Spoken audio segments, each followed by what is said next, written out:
দেখো, এই অঙ্কটা আমরা কিভাবে করবো সেটা হচ্ছে যে এখানে বলা আছে প্রথম অঙ্ক দুটি দ্বারা গঠিত সংখ্যাটি এবং শেষ অঙ্ক দুটি দ্বারা গঠিত সংখ্যাটি প্রত্যেকেই পূর্ণ করবে। দেখো, আমরা যদি এর ক্ষেত্রে ভাবি 1664, তাহলে প্রথমটা হচ্ছে 4 স্কোয়ার এবং পরেরটা হচ্ছে 8 স্কোয়ার, অর্থাৎ 16টা 4 স্কোয়ার, 64টা 8 স্কোয়ার। আমরা যদি বি এর ক্ষেত্রে জিনিসটা ভাবি তাহলে হচ্ছে 64 16, তো এটা হচ্ছে 8 স্কোয়ার এবং 4 স্কোয়ার। সি এর ক্ষেত্রে যদি আমরা ভাবি যথারীতি একইভাবে, এটা হচ্ছে 4 স্কোয়ার, এটা হচ্ছে 9 স্কোয়ার। এবং ডি এর ক্ষেত্রে যদি আমরা ব্যাপারটা ভাবি 34 16, যার থেকে হচ্ছে 6 স্কোয়ার এবং 4 স্কোয়ার। তাহলে ব্যাপারটি কি হচ্ছে, প্রথম অঙ্ক দুটি দ্বারা গঠিত সংখ্যাটি এবং শেষ অঙ্ক দুটি দ্বারা গঠিত সংখ্যা প্রত্যেকেই পূর্ণ হবে। সেটা কিন্তু 4টে সংখ্যা থেকে স্যাটিসফাই করছে।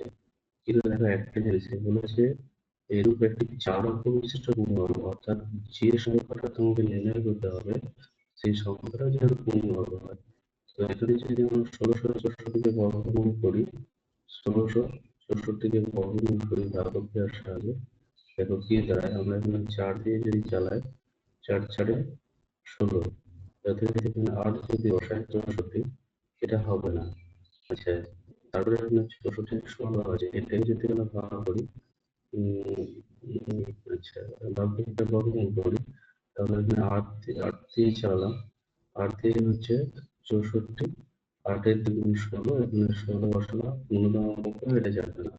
তাহলে 16 81, এটাই যদি আমরা ভাগ করি, বর্গমূল করি, তাহলে হচ্ছে 4 দিয়ে 4 চেষ্টা করলে 4, 4 দ্বিগুণ 8, এখানে 1 বসালে হচ্ছে 81।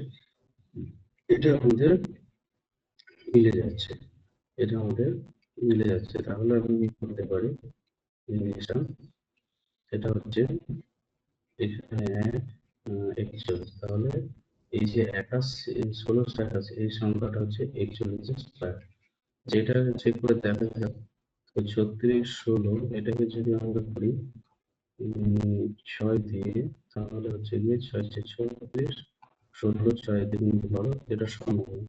তাহলে এক্ষেত্রে একমাত্র সি অপশনটি সঠিক থাকছে, যেটি নিজে একটি পূর্ণবর্গ সংখ্যা এবং যার প্রথম দুটো সংখ্যা আছে অবশ্যই একটি বর্গ সংখ্যা, শেষ দুটি অঙ্কের সংখ্যা সেটা একটা বর্গ সংখ্যা, অর্থাৎ পুরো শব্দটা এখানে স্যাটিসফাই করছে। সুতরাং সি অপশনটি সঠিক অপশন। Okay, thank you.